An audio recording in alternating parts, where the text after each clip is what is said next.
Hi, I'm Nubia Brown, and this is ReDefined. Today I'm going to be sitting down with my friend Kailani, and we're going to be talking about body image issues because it's something that has affected women throughout the whole world, young and old. So while I do her makeup, we're going to have this conversation. Let's get to it.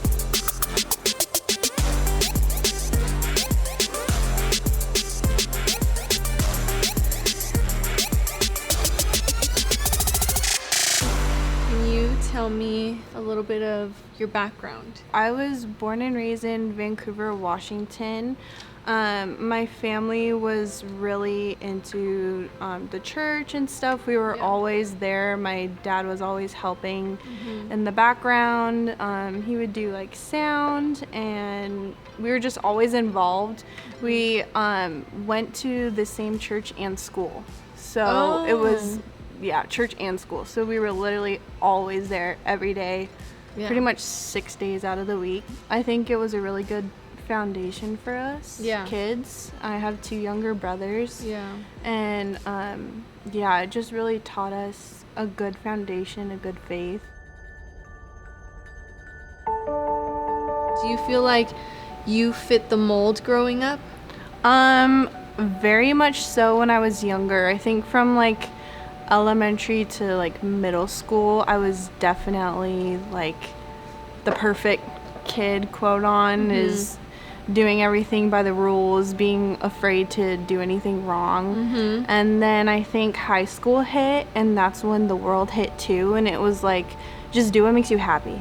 Just do what makes you feel good. So I was like, oh, I want to do things that make me happy, not necessarily what is right. And then that's what started making me feel like, oh, I'm not a perfect Christian kid now, but I'm not the stereotypical like worldly kid. Like I don't do all that stuff. So it's like you never fit in. How about like identity? Did you struggle with anything like that growing up? Oh yeah, really? Of course. Like what?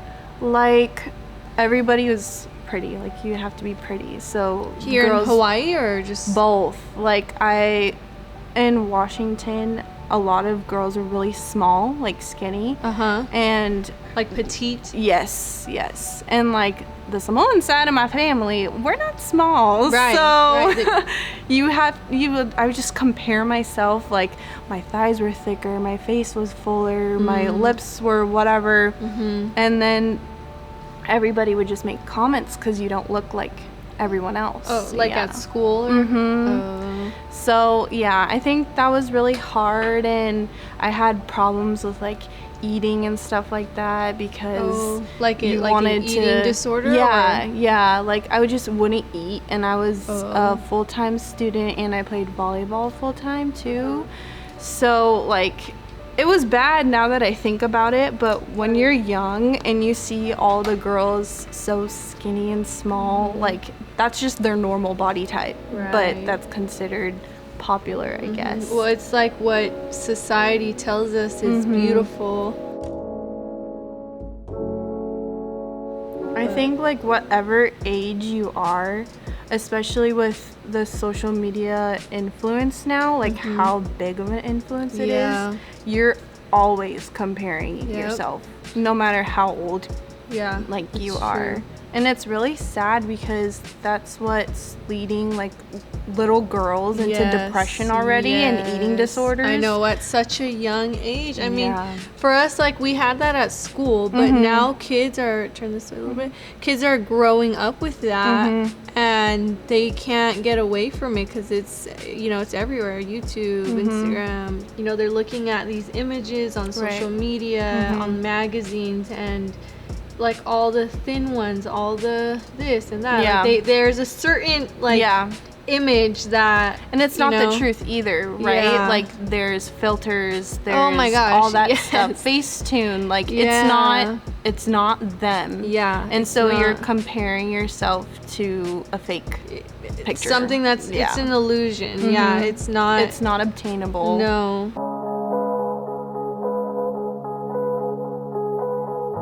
Did you get past the eating disorder? How did you overcome it? I think it was just like my freshman and sophomore year. Mm-hmm. I would just be so consumed with whatever the popular girls, I guess, were doing. Mm-hmm. And so I'd see them like not eat, and I was like, oh really? Well, I won't eat then. Oh wow. And then I would be in like volleyball practice, and I would have so many times where I would like almost pass out.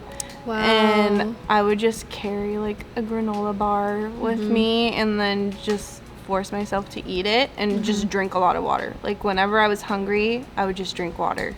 Wow. And then I would go home, and my parents never knew, I don't think, but I would just go home, eat dinner, and that would be the only thing like I would eat. Or I would say like, oh, I'm so full, I ate today, or something like that. Mm-hmm. And when I moved here, actually, I would nervous eat. So it like changed. It flipped. I feel like I knew it was wrong to not eat. Right. And then I was like, well, I'll just switch it then. Oh, I was like, I'll just eat a lot then. Right. So I think there's just been a lot that's happened actually in the past couple years, where I just got like really unhealthy, mm-hmm. like spiritually, mentally, physically. Yeah. And now that I'm back here, I'm just surrounding myself with people who really care about me and want the best for me.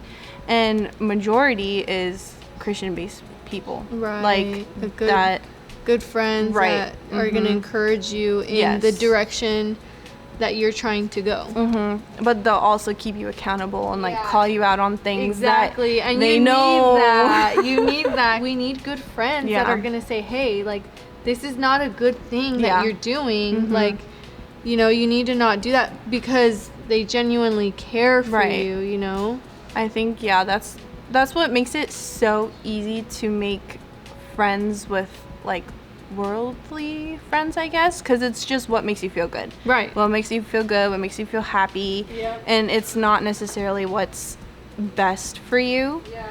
And so having those good friends that keep you accountable and love you and want the best for you, that can say, mm-hmm. hey, stop it, like I know what you're doing. Right. You know, just honestly having my mom talk to me, because mm-hmm. she's gone through stuff not necessarily the same but similar, so she can see like when I'm starting to get anxious or when I'm starting to like go down that road, and she'll mm-hmm. be like, stop, like right.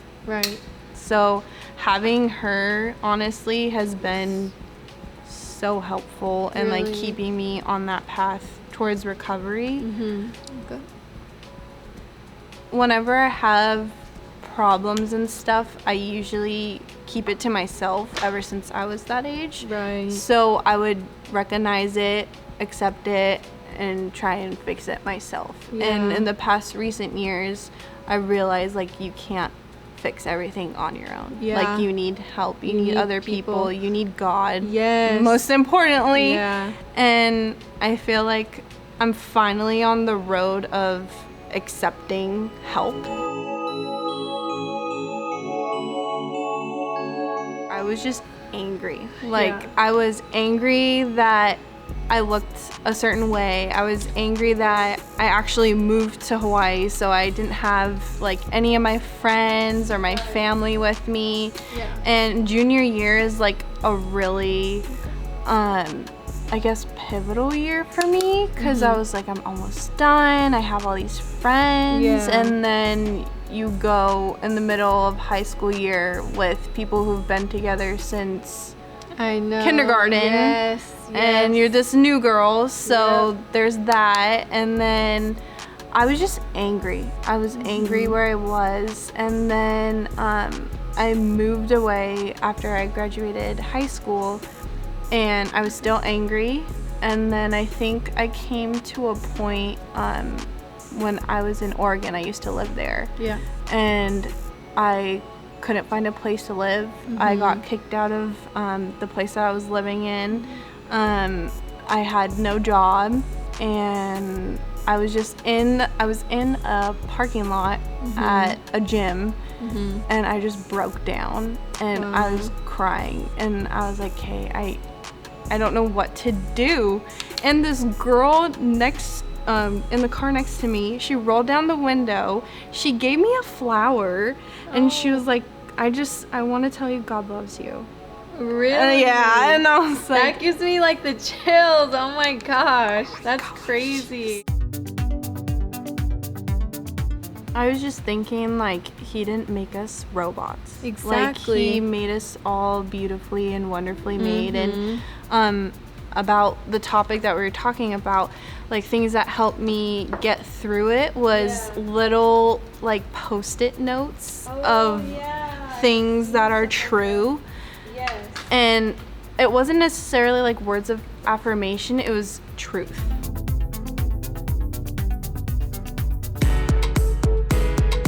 To line her eyes, I'm using Rare Beauty's matte liquid liner to create a beautiful cat eye effect. And for her lips, I'm lining them with Rimmel London's Tiramisu lip liner. I love these lip liners because they're super inexpensive and they have beautiful colors.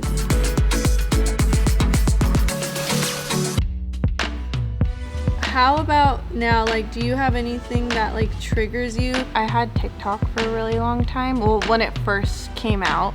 And oh my gosh, it just made me feel like horrible. Like, really? I would see all these girls like dancing, and it's nothing against the girls that are posting that stuff, but it's like you compare yourself automatically. And it's hard not to when it's it's so hard. And you know, like, if your significant other has the same app, they're going to see it. Yeah, and you're like, I look nothing like that. Right. And it's just seeing like the clothing and their bodies, and it was just like you feel so horrible where you have like a pit in your stomach where you don't want to eat and you're stressed out. Like, it's so unnecessary, but it's kind of like force of habit. Right. And so I just came to the point where I was like, I just need to take a break. So I literally just deleted TikTok, I deleted Facebook, I deleted like all my social media besides Instagram. And I can't tell you how much less stress and just happiness you feel. It's true. The only thing that is constantly there for me is God, right? That never lets you down and always meets your expectations. Yes, because everyone's gonna disappoint you. At the end of the day, everyone's gonna let you down. No one's gonna meet your expectations other than God, because He's perfect and He's the only one that's perfect, you know? Looking for validation from mostly relationships to make them feel wanted and loved and cared about. I was there. I did that for a long time, and it's degrading almost. It makes you feel so worthless, and that's what you have to find is your worth and your happiness and your joy in God. And a lot of people don't like hearing that or doing it, but once you do it, you have so much happiness and so much fulfillment after you do it, you know? Right.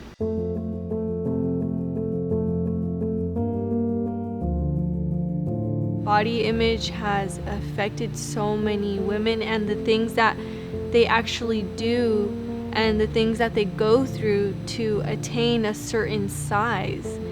I want to encourage women out there that are struggling with body image issues to allow God to redefine what your perception of beauty is and what your perception of a perfect figure is.